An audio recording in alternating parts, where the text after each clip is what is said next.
The whole reason we become pilots is to actually fly somewhere. We're not meant to be stuck in the pattern or out doing maneuvers during flight training. The whole idea is to actually fly somewhere, and that is what cross-country flying is all about. So this is episode 2 of an initial cross-country flight that I did with a student pilot, teaching her the ins and outs of cross-country flying.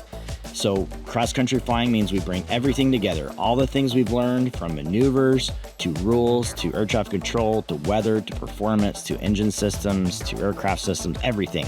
Okay, the list is very, very long. We bring all of those things together in cross-country flying, and so it is the major last part of private pilot training, where the whole idea is to, of course, get your private pilot certificate, right?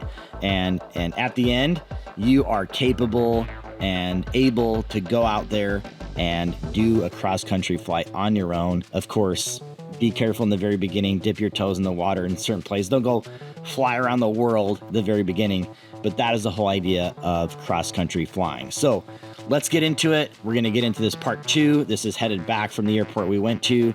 Make sure you subscribe so you get all those parts, including part 1, including the cross-country flying in the future, and all the other stuff that I've taught this particular student. We'll talk about that more on the other side here, so let's get going.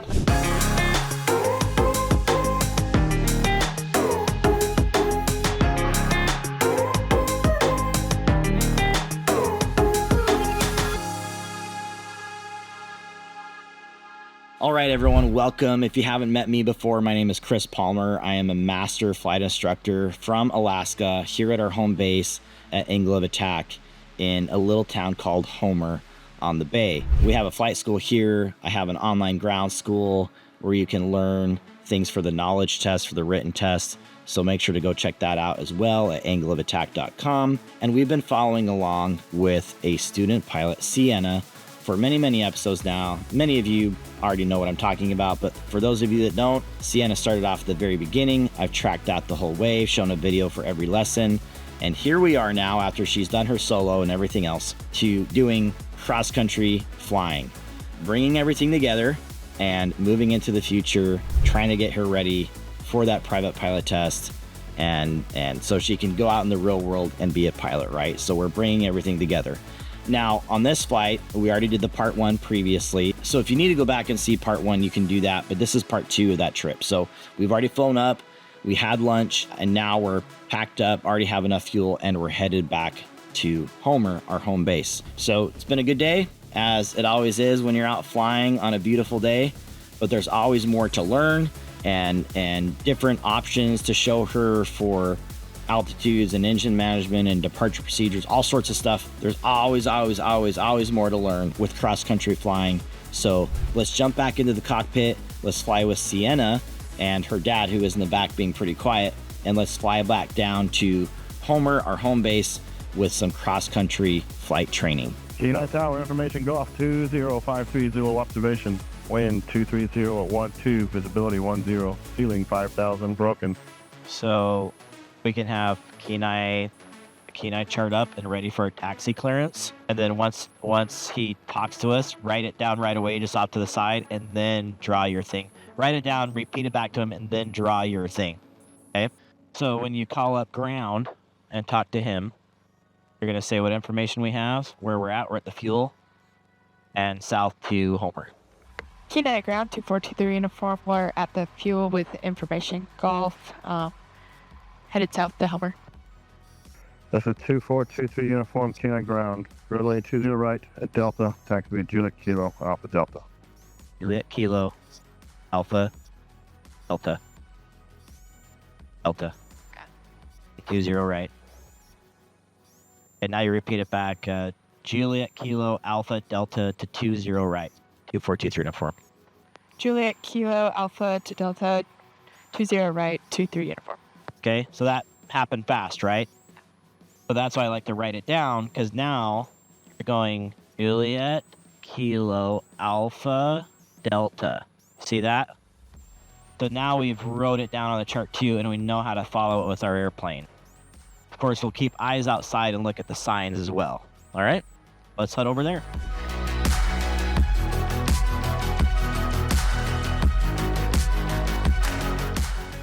Oh, this is called a hold short line. So now we're holding short. We're done with ground. We can switch to tower. What I want you to do first before we call them up is just your pre-takeoff checklist. All right, what does it say? Flap 0, mixture. I'm going to roll it in a little bit because that's just ground lean. Now about there. Take off. Transponder, heading bug, doors and windows. Hey, mine's good. Take your carpets off. Lights are on. Okay. And that's it. All right. Now you're going to say A9 tower, 242 uniform, holding short, 20 right at Delta. Ready to go, or whatever you want to say. K9 tower, 2423 uniform, holding short, 20 right at Delta, ready to go. So it's a 2423 uniform, K9 tower, runway 20 right at Delta, and clear for takeoff. All right, all course approved. Good. So you say clear takeoff, 20 right, 2423 uniform. Cleared for takeoff, 20 right, 2423 uniform. Basically repeat everything back that they say to us. All right, let's go. It's just a confirmation that we heard his clearance and everything. Oh yeah, that's why. Correct. And how would you know if you want to double check? You just said 20 right. You'd know with your heading, right? Because we should be on a 200 heading when we line up. It's a good question. Should have nice wind. It should take off pretty quick. Steer into it a little bit. This is why I wanted you to keep flying. You have a little bit of a crosswind, not too much. And then you can release it. There you go. Yep. Keep that nose down. Speed up. Or heavier, so keep speeding up. Ooh. Feel it kind of like sinking us down. Got it. Keep flying through it. Keep the airplane flying. It's probably just spilling over those trees and kind of doing some weird stuff. Yeah. And the one thing that helps with that is just a little bit of extra penetration speed if you need it, but we're doing fine. It just sinks down to only a couple 100 feet per minute here and there. All right, so he also said we can turn on course. So we can just turn off the runway and head out. And you can follow your needles. Okay. Follow this too. I think I want you, we'll see what happens. We're contending with a little bit of a strong headwind. And why would that matter over time? Does this add more fuel? And more fuel, more time, right? Yeah. So if we had the ability to pick our altitude and what we fly, I may choose to fly like 2,500 rather than 3,500 to get a little less wind. Let's just see how, I'm watching it creep up. It's like coming up 1 knot at a time. Check our temperatures here. A little warm, not too bad. This is always kind of nice, your estimated time of arrival at your destination. Of course, we're climbing and going slower right now, so that's going to speed up once we level off.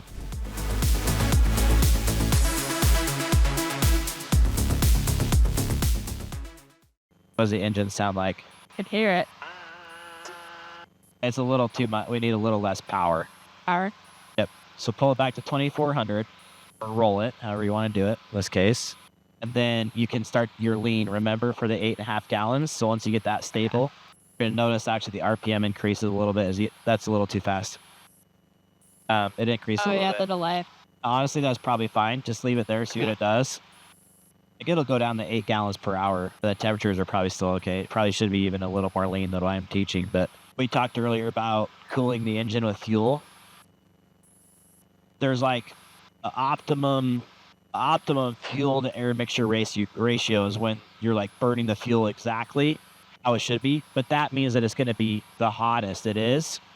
And the hottest it is isn't good for the engine. So what we do, we have this range here where it's hot and we don't want it to be hot. So what we do is we lean it to about right in here somewhere where it's coming up and it's just, under temperature. So if I keep leaning it, watch what happens.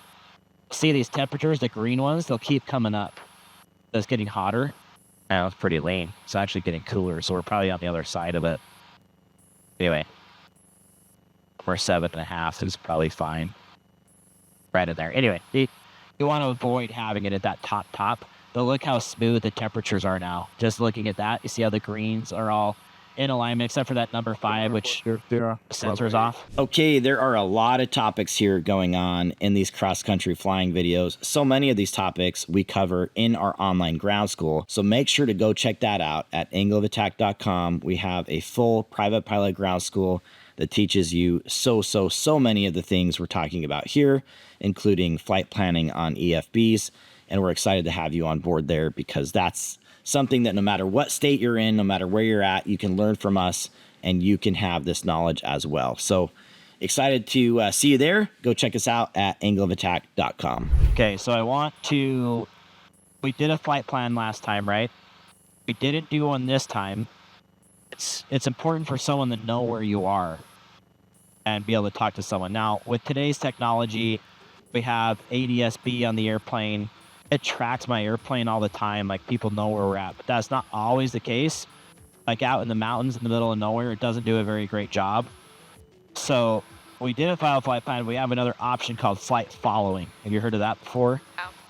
I have a video on my YouTube about it. And if you want to review it, you can do that. I'm going to get it now to just show you what it's like. It's kind of cool because we actually talked to Anchorage Center. Anchorage Center is like the boss of everything. They control the whole upper sky for miles and miles. That's where all the jets fly. And so we're going to hear jets on the frequency. So what happens is they give us a unique squawk code, and they're going to keep track of us and know exactly where we're at. And they'll warn us about traffic, about some weather. And I don't know, it's good practice if you're a little apprehensive about ATC, because it's really easy. All we're doing is checking in with them on altitudes, and then they'll maybe hand us off on a frequency now and again. I'm going to call them up now. I just happen to know what their frequency is, 125.7. And you'll notice that sounds different. It's like them talking to other traffic, kind of like tower, except it's like a very big distance. 500 looks like they're sitting at the Kenai. 4 Tango searching. And November 4 Tango, I'll have your approach plans walking carry inbound. And you kind of like wait for a time to talk, because sometimes they get busy. Anchorage Center, Skyhawk, November 2423 uniform, 2,500 feet, 12 to the south of Kenai. Would like to get flight following to Homer, please. And aircraft requesting flight following to Homer, say call sign again. 2423 uniform. And November 2423 uniform, squawk 1346. Well, no. 1346 2423 uniform. I like to put it in first, and then ID, and then call them. So then they're gonna come back, and they're gonna say November 2423 uniform, radar contact, and 18 miles south of the Kenai VOR, altitude 2423 uniform, currently 2,500. Position checks. November 242 uniform, roger, and maintain VFR condition is the Homer altimeter 3004. VFR 2423 uniform. All right. So he told me where he thinks my radar ping was, and so I told him position checks. That's correct. And he also wants to verify altitude, that my altimeter is set how it should be. And then he told me VFR because they have lots of IFR traffic. They don't want people to think they're getting an IFR clearance. But now he keeps an eye on us. If any traffic, he doesn't see all traffic, but if any traffic conflicts with us, he'll warn us about it. Of course, we have our own tools. If we ever had an issue, we've got someone to talk to right away that has our radar ping, and they could send all sorts of help, But it's good. It's good for someone to know where you're at. The problem with the flight plan is that you tell them a route, they don't know exactly where you're at. You could go down anywhere in that route. They would never know exactly where you are. Of course, again, with technology, a little bit different now. They would correlate that.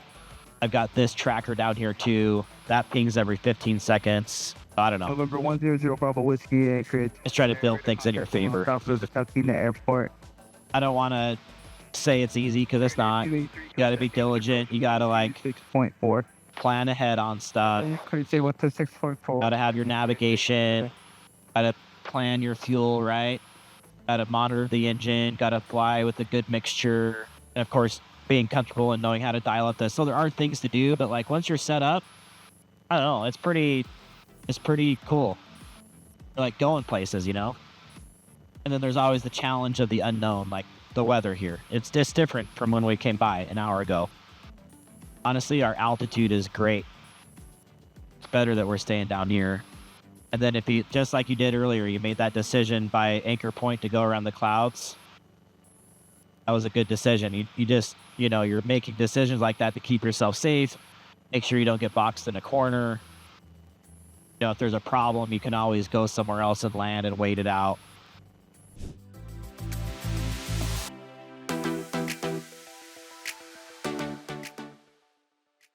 Oh, she's texting and flying. I'm not. November 2423 uniform, monitor my frequency 125.9 or 25.9, Homer altimeter 3004.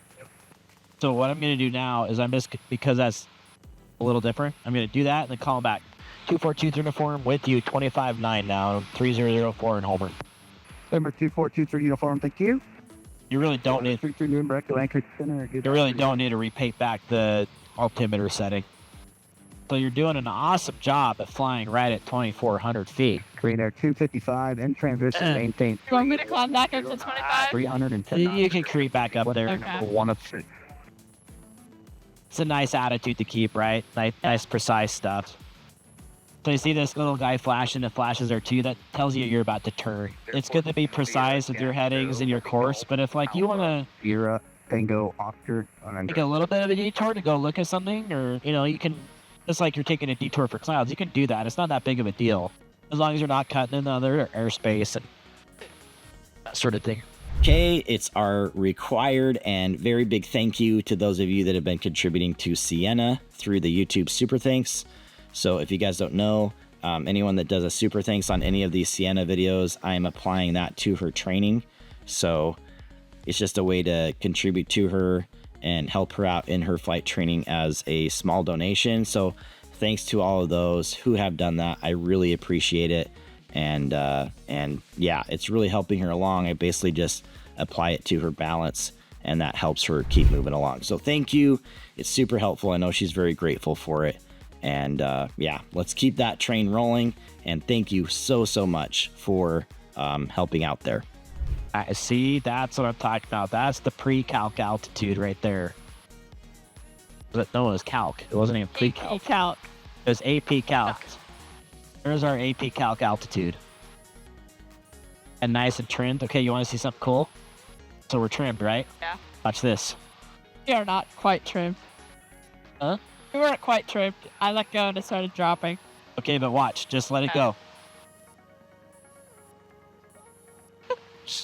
You can fly the plane by leading. 4 thrust gas. Put me back. 0,000, make altimeter 3005. I was back. This will maintain 2 H and 0 knots, 280 knots for sequence. I mean, it's just crazy how balanced it is, Sorry, I messed up your calc You altitude. ruined me. We are still going to be responsible for getting our weather at Homer. So you can, we can do that whenever we want. I want to show you something. I don't know if we experienced this. We still 411. have that in here. It's going to maintain a 1. We try to listen. Altimeter 3005. And medevac 1 with Galp, what's your present airspeed? Yeah. Look.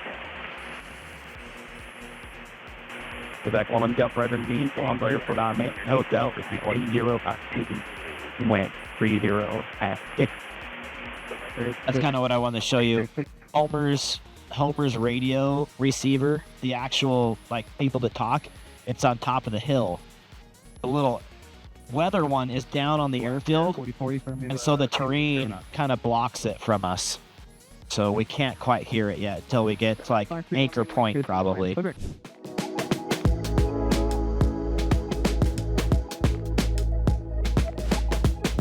now let's try to listen to Homer. Contact 25 miles to south of Tokyo VOR altitude. They can do the weather roll.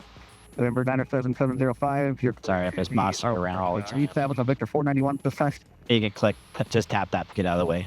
Go.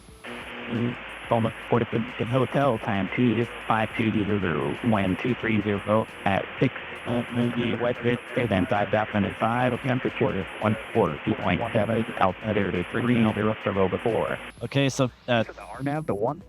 think ahead of time.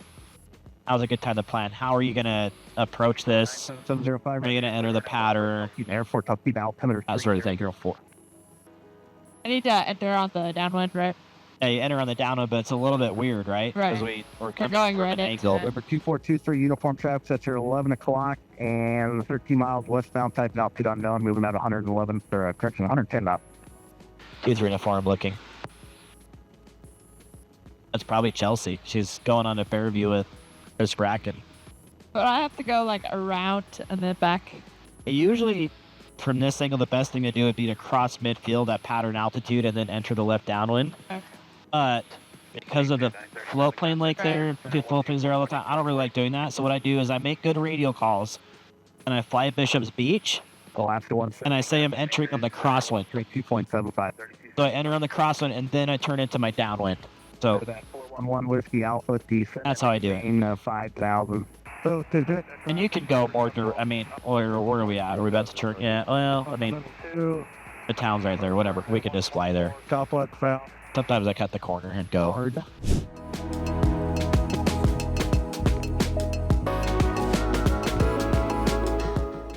Number 2423 uniform traffic's no longer a factor. Other traffic is there between you and Home Airport this time. Squawk BFR, appreciate approved. Have a good day. 2-3 uniform. Thanks for the help. So now dial in Halbert. Down now.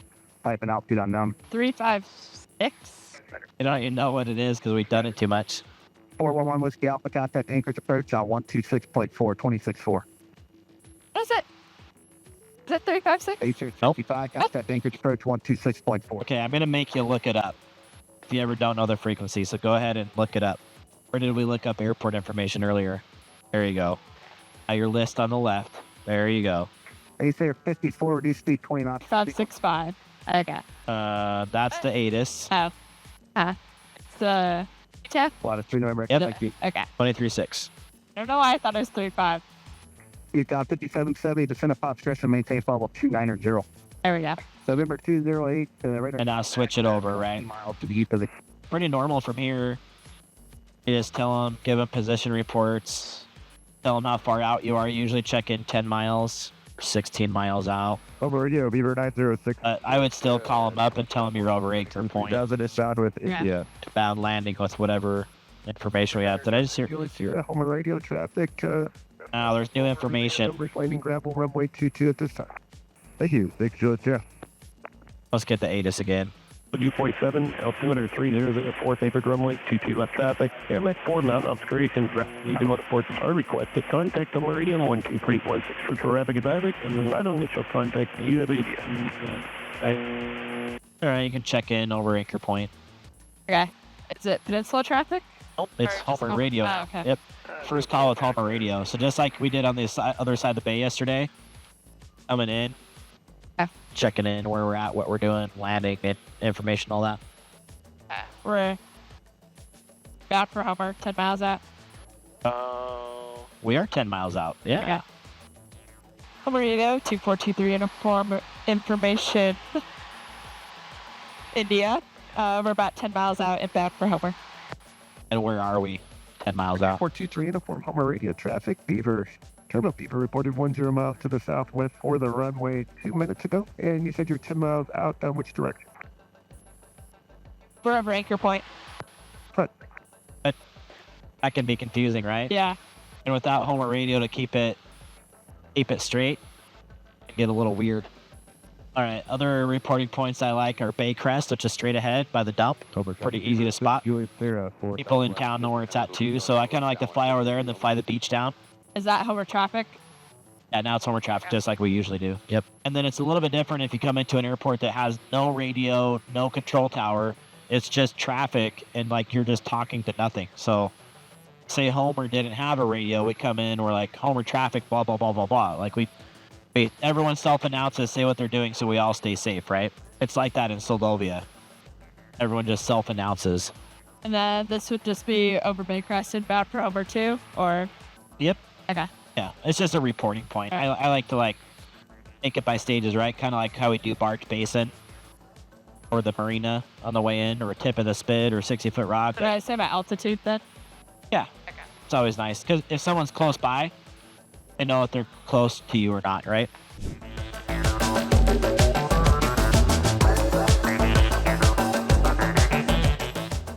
So what I'd like to see this time, because the past couple times we've entered the pattern from not being in the pattern, is I'd like to see you getting a little set up and stabilized earlier on in the pattern. So you can get there, kind of slow things down, get ready, do your checklist, you know.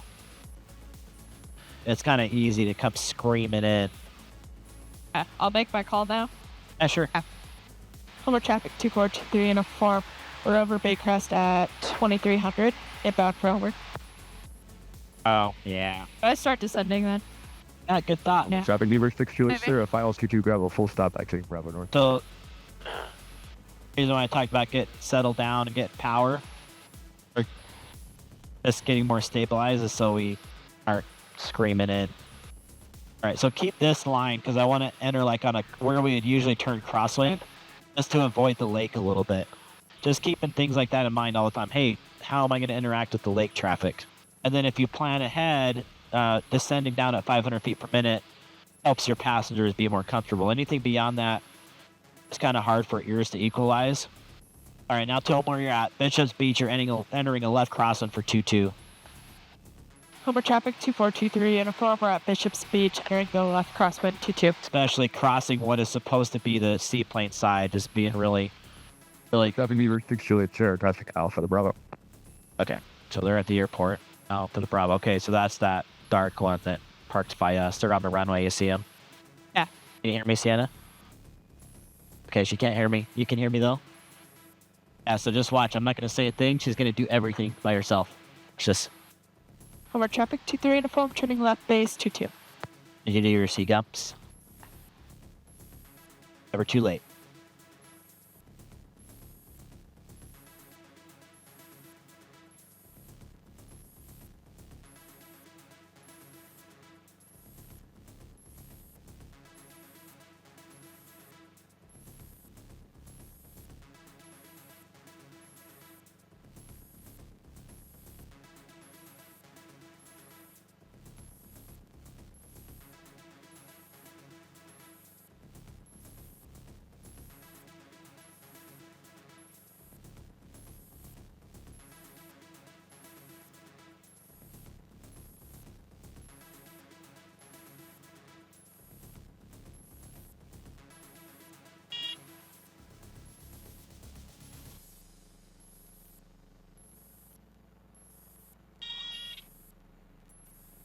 Landed with a little power. Do you know that? Oh, that would have helped. Oh! I thought I had it pulled all the way out. Everything makes sense now. It's like, why won't it land? It's interesting coming in. You can easily get out of your habits Yeah. when you're out of the pattern. So just being really careful about that. Like when you're in the pattern, you do the pattern stuff, and you plan ahead so you come in with enough time And Homer Radio. to really set yourself up properly. 59 Whiskey Sierra, that's the VOR have talked. 'Cause really, I mean, this thing goes pretty fast. Like you're descending 120 miles per hour, and you gotta get down and everything. It can really, you can get behind it. You know. What do you think, Sienna? You gonna fly a jet one day? Maybe. Pretty cool. This little plane is hard enough right now. You'll get there. You don't have brakes on, do you? You did. Oh. I'm like, why are we moving fast with all that power?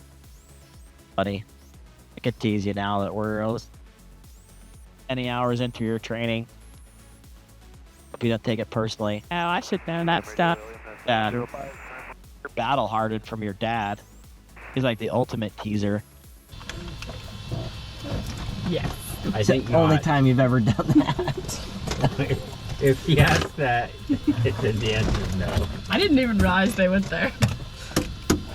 Okay, get out of here. Okay. I'll see you later. Talk to you later. Okay, so that completes the second part of this first cross-country flight that we've done. Now, little spoiler, we've already done another flight, and that next flight is absolutely bonkers in terms of scenery. One of the prettier flights I've ever taken. over some incredibly rugged and beautiful terrain in Alaska. So make sure to subscribe because you're going to want to check that out. So hopefully you'll like this video because you liked it, and you'll subscribe because you want to see that next video and for cross country flying, and turn on that notification bell so you don't miss it when I actually do release it. But that was an amazing video. I'm really looking forward to showing you guys that. Great lessons here. There's just so much going on when you're in cross country flight training. And really, like, I keep wrestling with this as an educator because sometimes I wonder if this is more of a place I should start from, because there's so much knowledge that goes into this. And so really, it does happen now and again where I feel in the beginning, if there's like an opportunity that pops up to take a student out on a flight, say for lunch or something, or just some, I guess, scenario-based mission that we could do, to introduce some of these things earlier, because this is really helpful stuff. And again, it's what it's all about. This is why we fly, is to go somewhere with the airplane.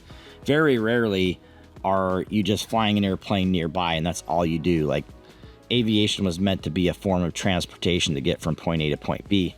Of course, aviation is amazing. There's plenty of reasons we use it just around locally. But yeah, this cross-country flying thing is huge. So hope you guys are enjoying it. I think it's really fascinating. I've done big cross countries in the past. I literally went across countries, if I could say it that way. Biggest flight I've done was from Homer all the way down to Oshkosh, Wisconsin, and all the way through Canada on the way down, which there's a lot of rugged terrain through there. So these skills are very important for a pilot, no matter what stage you're at.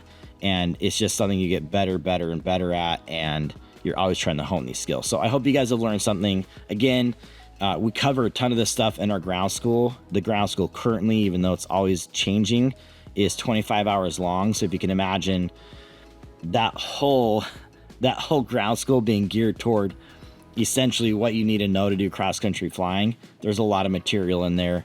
It is a big deal. And that, of course, also prepares you for the written test. And we're always adding stuff to that ground school as well. So go check it out, angleofattack.com. Thank you for being here. Really appreciate it. Always appreciate your guys' support. Of course, in the comments, if you guys ever need anything, have anything to add, any questions you have, always happy to hear those. So thanks for being here. Keep flying safe. And until next time, throttle on.